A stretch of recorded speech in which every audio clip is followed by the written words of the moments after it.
The gas station was nearly empty. It was 6:47 p.m. on a Thursday evening in Oak Cliff, Dallas, and the only sound inside the quick-stop convenience store was the low hum of the refrigerator units and a radio playing Afro beats so quietly it was barely more than a whisper. The woman behind the counter was counting coins. Not bills. Coins. Quarters. Dimes. Nickels. Pennies. Arranged in small, neat stacks on the counter beside the register, like tiny silver and copper towers. She counted them the way some people count rosary beads, methodically, reverently, like each coin was a prayer being answered 1 cent at a time. She had $3,247 saved. She knew the exact number because she checked it every night on her phone. Staring at the balance in her savings account the way other people stare at stars, with longing and the desperate hope that if she just kept looking, the distance between where she was and where she needed to be would somehow shrink. She needed $5,000. That was the number. $5,000 for a deposit on a used food truck she had found on Craigslist. A 2014 Ford step van with a flat-top griddle, a 2-burner stove, a small refrigerator, and enough counter space to serve jollof rice and puff-puff and suya to the lunchtime crowds in downtown Dallas. She was $1,753 away from everything. And then a man walked in. And fate, who had been sitting in the parking lot of that gas station for 6 days waiting for exactly this moment, fate walked in right behind him. And this is a story about what happens when the smallest act of kindness lands in the hands of someone who was sent by the universe to find it. And if you think this is just a story about a rich man and a poor cashier, you are wrong. Because fate had been writing this story for 3 generations, and the ending will leave you speechless. But before I take you back to the beginning, if you believe that fate always delivers justice, go ahead and subscribe to this channel right now and hit that notification bell. Because every week we bring you stories where every villain falls and every humble heart gets crowned. Now let's get into it. Adesewa Kolade was 30 years old, and she was tired in the way that only single mothers who work 6 days a week understand. Not sleepy tired, but bone tired. I'm the kind of tired that lives in your joints and your lower back and the space behind your eyes. The kind of tired that doesn't go away with sleep because you don't get enough sleep to test the theory. She had come to America from Lagos, Nigeria 7 years ago with her husband, Tunde.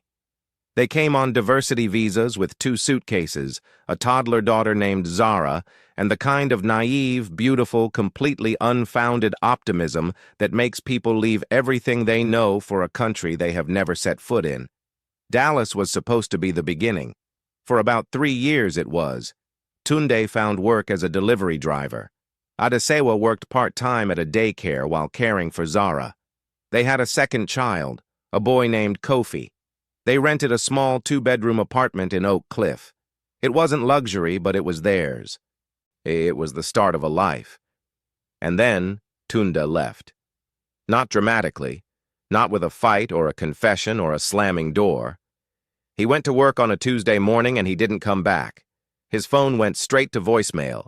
His clothes were still in the closet. His toothbrush was still in the bathroom. But Tunde was gone. A week later, Adesewa found out through a mutual friend that Tunde had moved to Phoenix with a woman he'd met online. He didn't say goodbye. He didn't leave money. He didn't ask about his children. He just vanished. Like smoke. Like he had never existed. Adesewa did not collapse. She did not have the luxury of collapsing.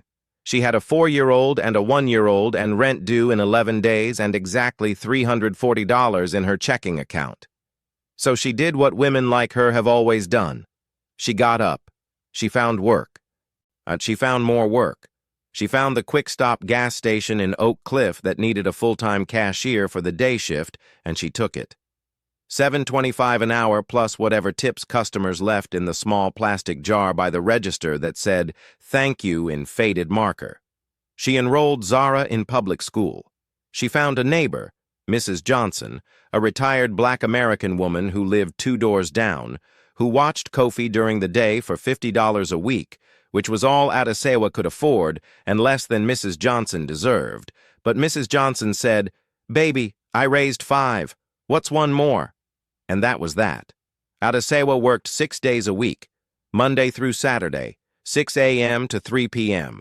Then she picked up the kids, cooked dinner, helped Zara with homework, put them to bed, and then, in the quiet hours between 9 p.m. and midnight, she cooked. And not for her family, for the future. She made jollof rice, she made puff-puff, she made suya seasoning from scratch, she made chin-chin, she made meat pies. She packaged everything in small containers and sold them on weekends to Nigerian families in the DFW area through a WhatsApp group she had built from nothing. 47 customers who ordered every week because Adesewa's food tasted like a memory, like home, like the thing you miss most when you are 6,000 miles away from everything familiar. And every single recipe was her grandmother's. Iabo, that was her grandmother's name. Mama Iabo to everyone in their neighborhood in Surulere, Lagos. A small, fierce woman who had run a food stall on Adeniran Ogunsanya Street for 41 years. A woman who woke up at 3 a.m. every morning to start her jollof rice. A woman who fed students for free during exam season because she said, "An empty stomach cannot hold knowledge." A woman who never had a bank account but put 3 children through university by selling food 1 plate at a time. Mama Iabo died when Adesewa was 22. The last thing she said to her granddaughter, sitting in a hospital bed in Lagos, holding Adesewa's hand with fingers that still smelled like thyme and curry, was, "Feed people, Adesewa. Feed them and God will feed you. That is the only business plan you will ever need." Adesewa carried those words like a second heartbeat. And now, 8 years later, standing behind a gas station counter in Oak Cliff counting coins, she was $1,753 away from honoring them. The food truck was her dream, not a vague someday dream, a specific, researched, planned, budgeted dream. And she had the menu designed. She had the name chosen, Mama Iyabo's Kitchen. She had scouted locations, the lunch crowd near the Arts District, the weekend crowd at the Bishop Arts Farmers Market. She had calculated costs, projected revenue, planned a soft launch. All she needed was the truck, and all the truck needed was $5,000 down, $1,753 to go. At her current savings rate, roughly $200 a month after rent, groceries, Mrs. Johnson, phone bill, and bus fare, she would reach it in about 9 months. 9 months felt like 9 years. But Adesewa was patient. Patience was not a choice. It was a muscle she had been building since Tunda's toothbrush started collecting dust. And then, 6:47 p.m., Thursday evening. The door of the quick stop opened, and a man walked in who was about to change the math on everything. He looked lost. And that was Adesewa's first thought. Not dangerous, not suspicious, lost. He stood just inside the doorway, blinking at the fluorescent lights like he had just emerged from somewhere dark. He wore a plain navy blue t-shirt that was slightly wrinkled, khaki pants that looked expensive but were deliberately rumpled, and brown leather shoes that were too nice for someone who looked this disoriented. No jacket, no bag. He was tall, about 6'1", with deep, rich, dark brown skin, a strong, broad face, a wide, flat nose, deep-set dark brown eyes that moved around the store with an expression that mixed confusion with something else Adesewa couldn't quite place, a neatly trimmed salt and pepper beard that was more silver than black, and close-cropped hair that was almost entirely gray. He was somewhere in his mid-50s, and he carried himself with an underlying physical confidence, shoulders back, spine straight, that contradicted the confusion on his face. He walked to the counter slowly. His hands were in his pockets. He looked at Adesewa. "I'm sorry. Excuse me. I think I have a problem." His accent was Nigerian, Yoruba specifically. Adesewa recognized it immediately, the cadence, the vowel sounds, the way problem came out with a slight emphasis on the first syllable. It was an accent that had been softened by decades in America, but never fully erased. "What's wrong, sir?" I think I left my wallet somewhere. I've been driving and I stopped for gas and I just realized I don't have my wallet. I don't have my phone either. I think I left them both at—" He trailed off, shook his head. "I need to get to Medical City Dallas Hospital. My wife, I need to get there and I don't have money for gas. My tank is nearly empty." He said this with an urgency that was restrained, not panicked, controlled. But underneath the control, Adesewa could hear the frequency of a man who was genuinely worried about something bigger than gas money. "Is your wife okay?" She's in labor. Our first child. She went in early. I was at a meeting across town and I've been driving and my wallet is not in my pocket and my phone is not in my car and I need to get to her." He stopped talking. His jaw tightened. His deep-set eyes were glassy. Not with tears exactly, but with the overwhelming fullness of a man who has too many emotions happening at once and no outlet for any of them. Adesewa looked at him for a long moment. "Now, let me pause here, and because this is the moment where the story splits into two versions, what Adesewa saw and what was actually happening. And the gap between those two versions is where fate lives. What Adesewa saw, a fellow Nigerian in distress, a man who looked like he could be her uncle, a husband trying to get to his wife, a stranger who needed help. What was actually happening was more complicated, much more complicated, and I'll tell you about it now. The man's name was Femi Adeyinka. If you move in Nigerian business circles in America, that name just hits you like a truck. If you don't, let me explain. Femi Adeyinka was the founder and chairman of Adeyinka Capital Group, one of the largest minority-owned real estate investment firms in the United States. The company owned commercial properties in 14 states, shopping centers, office complexes, apartment buildings, hotels. The portfolio was valued at approximately $2.3 billion. Femi's personal net worth was estimated at $800 million. He lived in Highland Park, the wealthiest neighborhood in Dallas. He drove a Bentley Continental GT. He sat on the boards of 3 universities. He had been featured in Forbes, Black Enterprise, and the Wall Street Journal. He had shaken hands with 2 presidents. And right now, he was standing in a gas station in Oak Cliff pretending he had no wallet. The wallet was in the glove compartment of the rented Toyota Camry he had specifically chosen to drive today instead of the Bentley. The phone was in the center console, both deliberately left behind, because Femi Adeyinka was on day 6 of a bet. It started the previous Friday at a dinner party at his Highland Park estate, and his business partner, a white American named Richard Calloway, who had made his fortune in Dallas oil, had made a comment over whiskey that stuck in Femi's ribs like a splinter. "Femi, you're too generous with your charity. You know what I've learned in 40 years of business? People don't help each other anymore. Not really. Not strangers. Everybody's out for themselves. You give people opportunities and they take advantage. That's human nature." Femi had pushed back. "That's not human nature. That's the nature of the people you surround yourself with." Richard laughed. "Fine. Prove me wrong. Go out there, not as Femi Adeyinka the billionaire, but as nobody, a regular man. Walk into random businesses. Pretend you're in trouble. See how many people help you. I bet you $1 million, $1 million, that you won't find genuine. A selfless kindness in a week of looking. Define genuine. Someone who helps you with no expectation of return. Someone who gives you something they can't afford to give. Someone who looks at a stranger in need and chooses to make that stranger's problem their own. That's what I'm talking about. Real kindness. Not performative niceness. Real kindness." Femi took the bet. $1 million. 7 days. If Femi found genuine selfless kindness, Richard would donate $1 million to Femi's charitable foundation. If Femi didn't find it, Femi would donate $1 million to Richard's alma mater.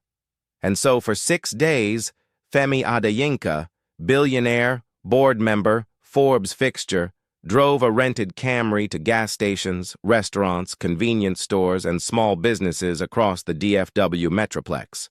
He dressed down, and he left his wallet and phone hidden.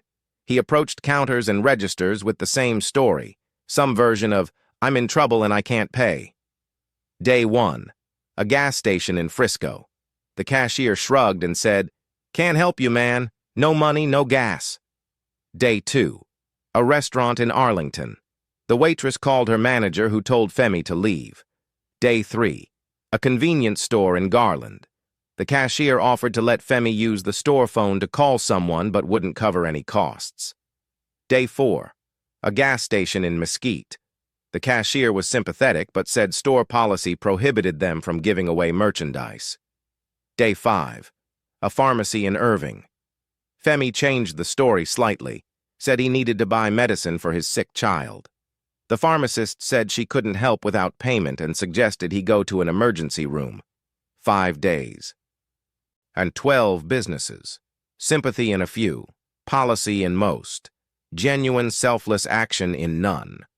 Richard was winning, and Femi, who had built his entire philosophy of life around the belief that human beings are fundamentally good, was starting to wonder if his philosophy was wrong.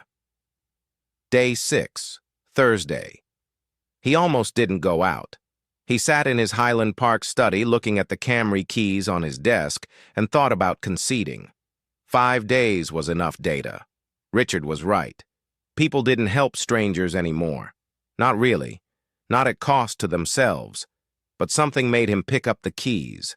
Something he couldn't name. A feeling. A pull. Like a hand on his shoulder turning him toward the door. Call it stubbornness. Call it pride. Call it fate clearing its throat. He drove to Oak Cliff. He didn't know why Oak Cliff specifically. And he had been to the wealthy suburbs, the middle-class neighborhoods. He hadn't tried the working-class areas. Something told him to go where people had the least to give, because that's where you find out what giving really means. He pulled into the quick stop at 6:43 p.m. He sat in the Camry for 4 minutes gathering himself. He rehearsed the story. Forgot wallet, need gas, trying to get somewhere important. This time he added a detail, a real detail. His wife. Because here's the thing, and this is the part of the story that fate was holding in its pocket like a loaded card. Femi's wife, Yemi, was actually pregnant. 8 months pregnant. Due in 3 weeks. This was their first child after 11 years of marriage and 4 rounds of IVF. And this baby was a miracle they had spent over a decade and hundreds of thousands of dollars praying for. The detail about his wife being in labor was supposed to be fiction, a story element to make the test more urgent, more emotional, more likely to trigger a response. But fate doesn't deal in fiction. Fate only deals in truth that hasn't been recognized yet. At 6:47 p.m., Femi walked into the quick stop and met a woman counting coins behind the counter, and everything that was about to happen was already written. Now, back to the counter. Adesewa looked at this man, this stranger with the Yoruba accent and the worried eyes and the empty pockets, and she did not think about savings goals or food truck deposits or the $1,753 gap between her and her dream. She thought about her grandmother, Mama Iabo, Adeniran Ogunsanya Street, Asurulere, the food stall, the students fed for free during exams, the words that lived in Adesewa like a second pulse. Feed people and God will feed you. Adesewa reached under the counter and pulled out her tip jar. It was a small plastic container with "Thank you" written on it in faded black marker. Inside were bills and coins, the accumulated tips from a week of keep the change moments and occasional dollar bills from regulars who liked her smile. She opened the jar and counted the contents on the counter. $63.47. $63.47. She looked at Femi. How much gas do you need? What? To get to the hospital. Medical City, Dallas. That's about 20 minutes from here. How much gas do you need? Ma'am, I can't ask you to... You didn't ask. I'm offering. How much? Femi stared at her. And in 5 days across 12 businesses, nobody, not one person, had said those words. You didn't ask. I'm offering. $20 would probably get me there. Adesewa peeled a $20 bill from the tip jar money. Then she paused. She looked at the rest of the money on the counter. She looked at Femi. She picked up the remaining $43.47 and held it out to him. Take all of it. Ma'am, your wife is having a baby. You might need to eat something. You might need to buy her something. You might need parking money. Just take it. You can pay me back whenever. Or don't. It's fine. She said, it's fine, the way people say it when it is absolutely not fine. When the money being given away represents hours of standing on aching feet and smiling at people who don't always smile back. But she said it anyway. Because Mama Iabo didn't raise a granddaughter who watched people struggle and counted coins while they drowned. Femi took the money. His hands were not acting anymore. They were genuinely trembling, because something was happening that he had not planned for. He had expected either rejection or reluctant minimal assistance. He had not expected a woman behind a gas station counter to empty her tip jar into a stranger's hands with the calm certainty of someone following a commandment older than both of them.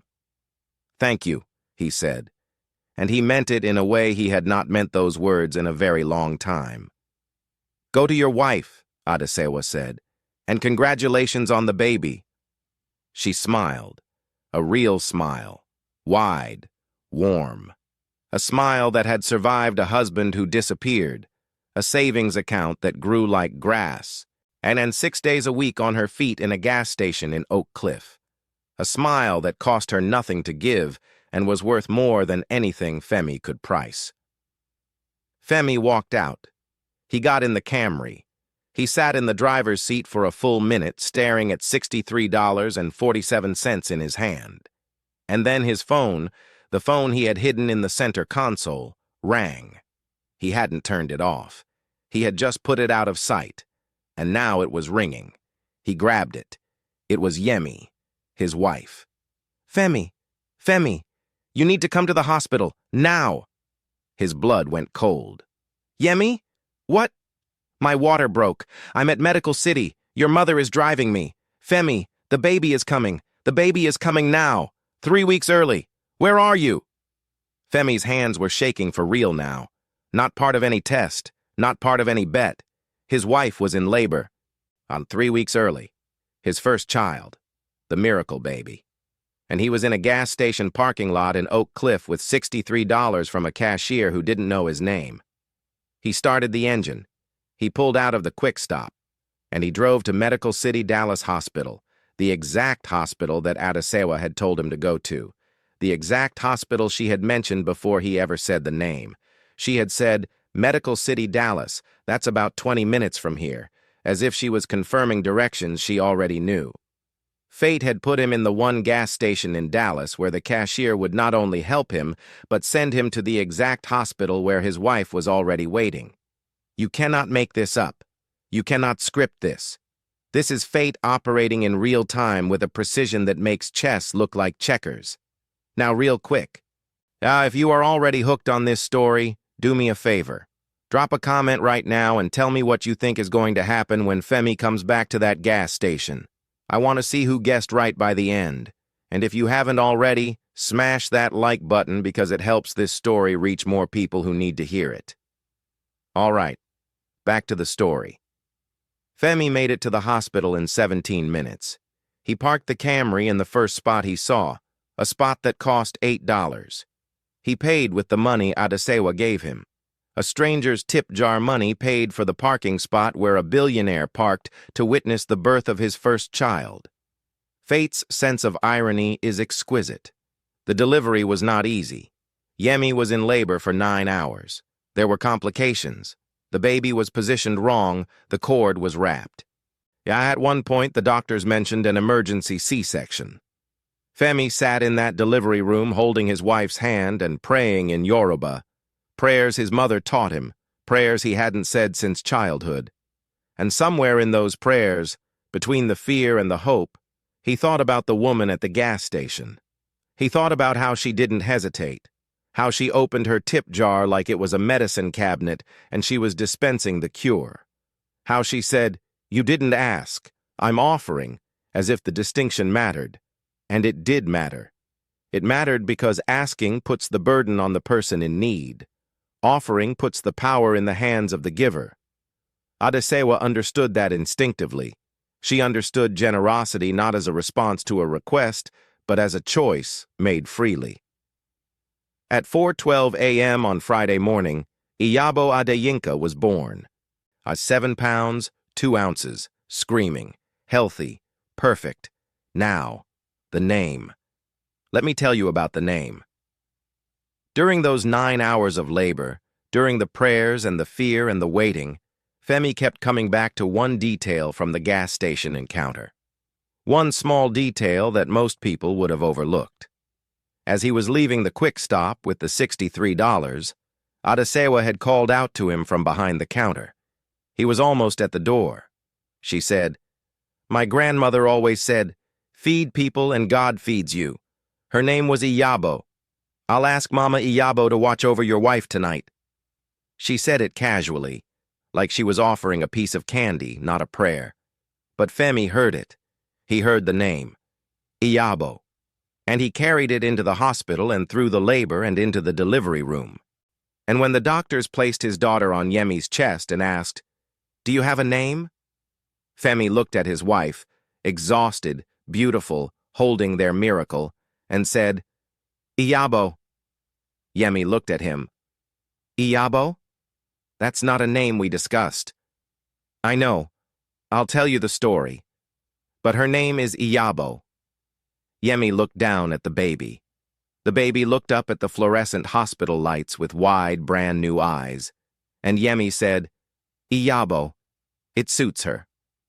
A billionaire's daughter named after a food stall owner from Surulere, Lagos, who woke up at 3 a.m. every morning to make jollof rice for 41 years. Fate doesn't just connect people.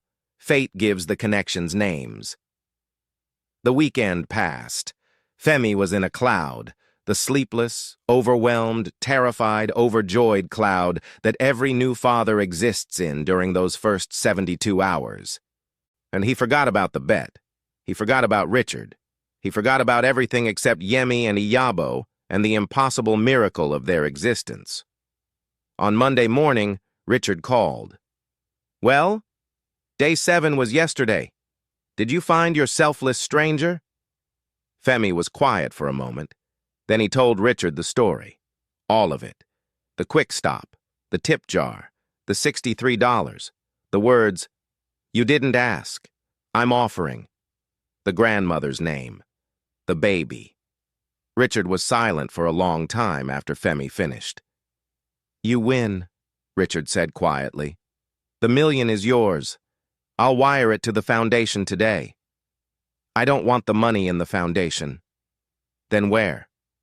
"I want to give it to her. Not directly. She wouldn't accept it. But I want to change her life the way she changed mine. Not because of a bet. It's because it's right." Richard paused. "What do you have in mind?" "I need to find out what she needs, what she dreams about, what she's counting those coins for." And so Femi did something he had not done in years. He did his own research, not through assistants or analysts, personally. He drove back to Oak Cliff, not to the gas station, not yet. He went to the neighborhood. He talked to people. He found Mrs. Johnson, the retired neighbor who watched Adesewa's son. Mrs. Johnson was suspicious at first, but when Femi explained who he was and showed her his ID, his real ID, her suspicion turned to tears. "That girl works harder than any human being I have ever known," Mrs. Johnson said. "She's been saving for a food truck. She wants to sell her grandmother's recipes. Every night after those kids go to bed, she's in that kitchen cooking and packaging food for her weekend orders. She barely sleeps. She never complains. And every Sunday she brings me a plate of jollof rice that makes me want to slap somebody. It's so good." Femi laughed. Then he asked, "How much does she need for the food truck?" She told me she's about $1,700 short. $1,700. That was the distance between Adesewa and her dream. $1,700 that would have taken her 9 more months of standing behind a gas station counter collecting quarters. Femi went to work. He didn't just buy a food truck. He called his operations team and said, "Find me the best food truck manufacturer in Texas. I want a brand new custom build, top-of-the-line kitchen equipment, commercial-grade everything. And I want it wrapped." Wrapped in what? A name. Mama Iabo's Kitchen. Find a designer. Make it beautiful. Make it look like the kind of truck that people photograph before they eat from it. The truck cost $127,000. Femi paid for it the way most people pay for a cup of coffee, without hesitation and without checking the balance. He also set up a business account with $50,000 in operating capital. He engaged a lawyer to register the business, obtain all necessary permits and licenses, and file the food handler certifications. He arranged a 1-year lease on a premium food truck parking spot at the Bishop Arts Farmers Market, the exact location Adesewa had scouted herself, and he established a college fund for Zara and Kofi, Adesewa's children, $100,000 each, in trust, accessible when they turned 18. In total investment, approximately $427,000, plus the $1 million from the bet that Richard wired to Femi's charitable foundation, which Femi redirected into a grant program for immigrant women entrepreneurs in Texas. All because a woman opened a tip jar. But Femi wasn't done. He needed one more thing, the thing that would bring it all together. He called his wife. "Yemi, I need you to do something for me." "What?" "I need you and Iabo to come with me to a gas station in Oak Cliff." "Femi Adeyinka, if you don't explain..." "I'll explain in the car, but bring the baby. It's important." "Hold on. Before I reveal what happened next, if this story has had you glued to your screen, hit that like button right now. And if you are not subscribed yet, what are you waiting for? Subscribe and turn on notifications so you never miss a story. Because what happens next is the part nobody saw coming. Thursday, exactly 1 week after the tip jar moment, 6:30 p.m. Adesewa was behind the counter at the Quick Stop. Same position, same uniform, a blue polo with the Quick Stop logo, same radio playing soft Afro beats, same tip jar with "thank you" in faded marker. She had already mentally moved on from the stranger. She hoped his wife was okay. She hoped the baby was healthy. She had said a prayer for them that night, and then she had gone back to counting coins. $3,183.47. She had actually gone down since last Thursday because she had to replace Kofi's shoes. He was growing so fast his toes were pressing against the front of his sneakers. And that cost $60 she couldn't spare but spent anyway because her son was not going to school in shoes that hurt his feet. At $1,816.53 to go. Maybe 10 months now instead of 9. The math was moving in the wrong direction, but Adesewa didn't dwell on it. Dwelling was a luxury. She adjusted the number, recalculated the timeline, and kept going. That's what women like her do. They adjust and continue. The door opened. 3 people walked in. First, a tall, broad-shouldered man in a beautifully tailored charcoal gray suit, silver gray, close-cropped hair, neatly trimmed salt and pepper beard, deep-set dark brown eyes that locked directly onto Adesewa the moment he entered. He looked completely different from the confused, walletless stranger from last week. He looked like what he was, a man of enormous power and resources who had temporarily set those things aside and was now picking them back up. And behind him, a beautiful Nigerian woman in an elegant cream-wrapped dress, her hair in a regal updo, moving carefully with the tenderness of a woman who gave birth 8 days ago. She carried a baby in her arms, a tiny bundle in a yellow blanket, sleeping. Behind them, 2 more people, a man in a dark suit carrying a leather portfolio, a woman with a professional camera. Adesewa recognized the first man immediately, Not as a billionaire, as the stranger, the man whose wife was in labor, the man she gave her tip jar to. "You came back," she smiled, that wide, warm, surviving everything smile. "Is that the baby? Oh my God, is that the baby? Let me see." She came around the counter, something she never did, and walked toward Yemi and the baby with the unself-conscious delight of a woman who loves children and cannot help herself. "Oh, she's beautiful. Look at her. She's so tiny. What's her name?" Femi and Yemi exchanged a glance. Yemi smiled. Femi's eyes were already glistening. "Her name is Iabo." Adesewa stopped. Her hand, which had been reaching toward the baby's tiny fist, froze in midair. "What?" "Her name is Iabo. We named her after your grandmother." Adesewa's face went through something that no amount of acting training could replicate. Her eyes widened, her lips parted, her brow furrowed, her chin trembled. She looked at Femi. She looked at Yemi. She looked at the baby. She looked back at Femi. How do you... I told you my grandmother's name? You told me as I was walking out the door. You said, her name was Iabo. I'll ask Mama Iabo to watch over your wife tonight. I carried that name into the delivery room. And when my daughter was born, it was the only name that felt right. Adesewa's hand went to her mouth. Her eyes filled. The tears came, not one at a time but all at once, a flood that she couldn't stop and didn't try to stop. You named your baby after my grandmother? Yes. After Mama Iabo, the jollof rice woman, from Surulere? After the woman who taught you that feeding people is the only business plan you need? Yes. Adesewa broke. She sobbed. Standing in the middle of a gas station convenience store in Oak Cliff, Dallas, Texas, in her blue polo shirt with the Quick Stop logo, surrounded by chip racks and energy drink coolers and the faint smell of gasoline, she sobbed the way you sob when something you've been carrying for years is suddenly, unexpectedly, impossibly acknowledged by a stranger who had no obligation to notice it. The man with the portfolio stepped forward. He opened it and removed a folder. Femi composed himself, barely, and said, Adesewa, last Thursday you gave me $63.47. You gave it without hesitation. You gave it from your tip jar, money that you earned standing here 6 days a week.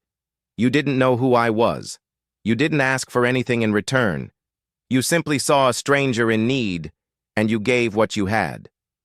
He paused. My name is Femi Adeyinka. I am the chairman of Adeyinka Capital Group, and I am here because last Thursday, a woman at a gas station taught me something I had forgotten. That kindness is not a transaction. It's a decision, and you made that decision in 3 seconds.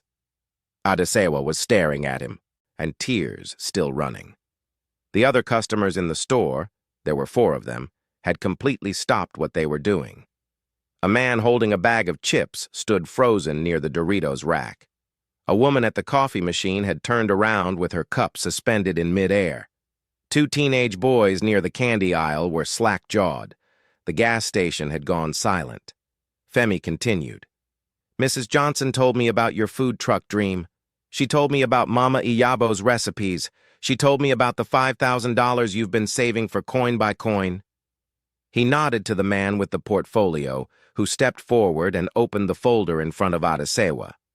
Inside was a photograph, a food truck, brand new, custom-built, gleaming white with a bold, beautiful design, warm African colors, illustrations of jollof rice and puff-puff and suya, and across the side in elegant, joyful lettering, Mama Iyabo's Kitchen. Adesewa looked at the photograph. Her hands were shaking so badly the photo was vibrating. This is yours, Femi said. Fully equipped, commercial kitchen, permits filed, business registered. There is also $50,000 in an operating account to cover your first year of supplies and expenses. Adesewa couldn't speak. Her mouth opened. Nothing came out. And one more thing. Femi reached into his jacket and pulled out 2 envelopes. College funds, For Zara and Kofi, $100,000 each, in trust, for when they're ready. The gas station was silent. Not quiet, not hushed. Silent. The same silence that happens when the ordinary rules of the universe are suspended and something miraculous walks through the door. The man with the chips had put them down, and he was crying. The woman at the coffee machine was crying. The two teenagers were filming on their phones.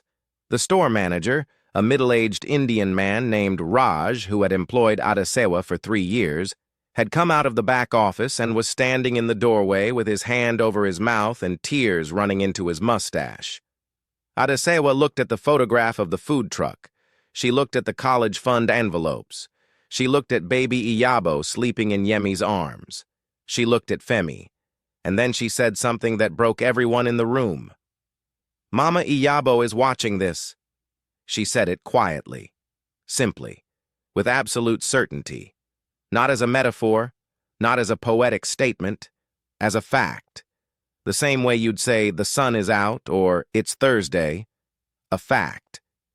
She's watching this and she's saying, "I told you. I feed people and God feeds you. I told you, Adesewa." She laughed through her tears. A bright, breaking, joyful, grief-touched laugh that held 41 years of jollof rice and 3 a.m. mornings and a food stall on Adeniran Ogunsanya Street, and a woman who never had a bank account but changed the world one plate at a time. Yemi stepped forward.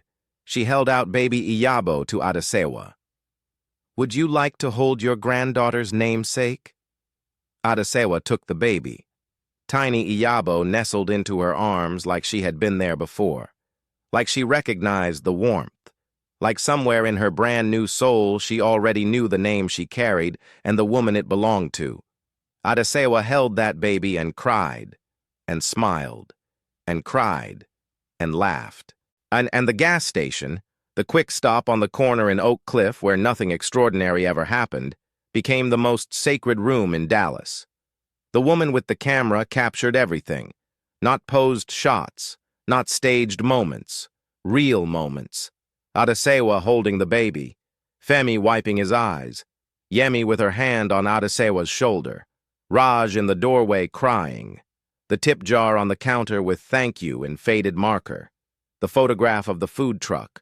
Those photos would later appear in the Dallas Morning News, in Black Enterprise magazine, and across Nigerian social media where they would be shared over 400,000 times.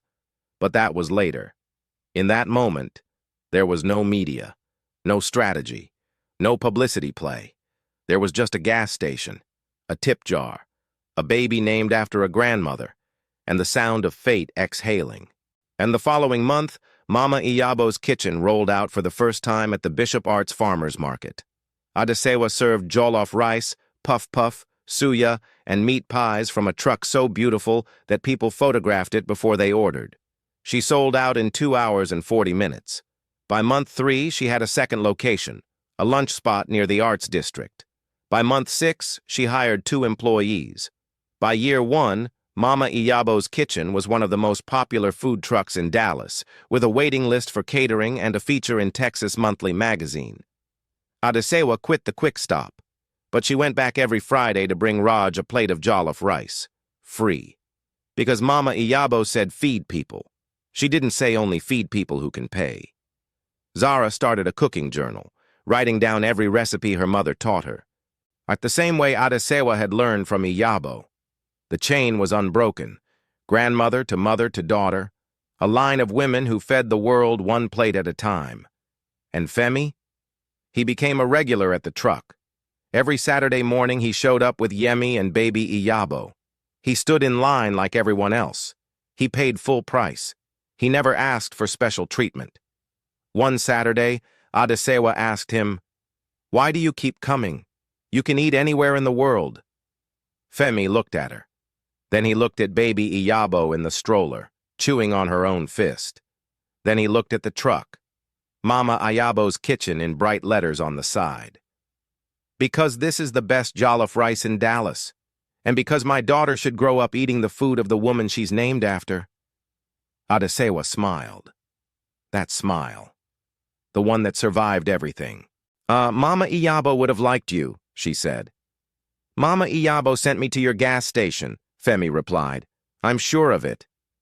And Fate, sitting at a picnic table nearby, eating puff-puff, watching the whole scene, smiled too. If this story touched you, hit the like button right now. It costs you nothing, but it means everything for this channel. Drop a comment and tell me, do you believe Mama Iabo was watching that day? I want to hear your honest answer. Share this video with someone who needs to hear this message today. And if you are not subscribed yet, join the family right now. We drop new stories every single week where fate always keeps the score. Hit subscribe. Hit the bell. I promise you the next story will hit even harder than this one. So, 3 lessons. In first, what you give when you have almost nothing is worth more than what the wealthy give from their overflow. Adesewa's $63 was not $63. It was hours on her feet. It was coins counted one by one. It was a dream delayed. It was everything she could spare and a little bit more. When she opened that tip jar, she wasn't spending money. She was spending herself. And that is the kind of giving that the universe recognizes above all else. Second, you never know who fate has placed in front of you. The stranger at the counter might be a test. The person asking for help might be the answer to a prayer you haven't prayed yet. The confused man with no wallet might be carrying the keys to your future in his pocket. Treat every encounter as sacred. And because you do not know which one fate is using to write the next chapter of your life. Third, the names we carry and the names we give are not accidents. Iabo, a grandmother in Surulere who fed people at 3 a.m. Iabo, a baby born at Medical City Dallas Hospital to a billionaire and his wife. The same name, the same spirit. 3 generations apart but connected by a single thread that runs through a food stall, a gas station counter, a delivery room, and a food truck. That thread is fate. And fate does not forget the names of people who fed others when they didn't have to. Be generous, even when it costs you, especially when it costs you. Because the universe is always watching. And the universe has a way of returning what you give multiplied by a number you never could have calculated. Mama Iabo knew this. She knew it for 41 years behind a food stall in Lagos. And her granddaughter proved it behind a gas station counter in Dallas. Feed people and God feeds you. That is not just a proverb. That is a law. And fate enforces it with perfect precision. Old wisdom, new drama, perfect justice. I'll see you in the next one.